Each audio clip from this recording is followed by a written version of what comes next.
ચાલો મિત્રો, આઈટેલનો એ સાદો મોડલ છે. એમાં ચાર્જિંગમાં વોટર ડેમેજના કારણે ટકાવારી વધતી નથી. સોકેટ બદલાયું, આઈસી કંઈ સેટિંગ થતું નથી. એટલે તમારે બીજું શું કરવાનું, 1200નો સેમસંગનો મોડલ હોય ને 1200, એમાંથી આ જોવા ડાયોડ દેખાય, સાઈડમાં દેખાય છે બેટરી કનેક્ટર પાસે. ડાયોડ કાઢીને બેટરી કનેક્ટરના પાછળ આને ફિટ કરી દેવાનો અને ચાર્જિંગનો પ્લસ પોઈન્ટ એની પાછળ આપી દેવાનો, એટલે ટકાવારી વધવા મળશે. કોઈ પણ સાદા મોબાઈલમાં આવું મોડલ હોય કે ટકાવારી વધતી ન હોય, તમે એને એ રીતનું કરી શકો છો. આ ડાયોડ કાઢશો ને એટલે આ બાજુ 2 લીટા છે ઉપરના વળી પ્લસ પોઈન્ટ છે. એ પોઈન્ટ રહ્યો ને એ બેટરી કનેક્ટર પ્લસ પોઈન્ટે રાખવાનો છે. જો આપણે ડાયોડ ફિટ કર્યો છે અત્યારે હાલમાં દેખાય છે,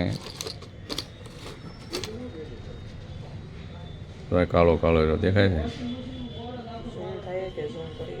એટલા માટે છે ને તમારે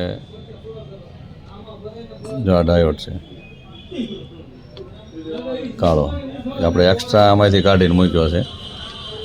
1200 વાયની જે સર્કિટ આવે સેમસંગની, જો આ ડાયોડ કાઢીને આમાં લગાડી દેવાનો. પ્લસ પોઈન્ટ હોય ચાર્જિંગનો, અહીંયા જોડી દેવાનો પાછળ, અહીંયા નકરો ની બાજુ, એટલે તમારે ટકાવારી 100% ચાર્જિંગ થઈ જાય છે.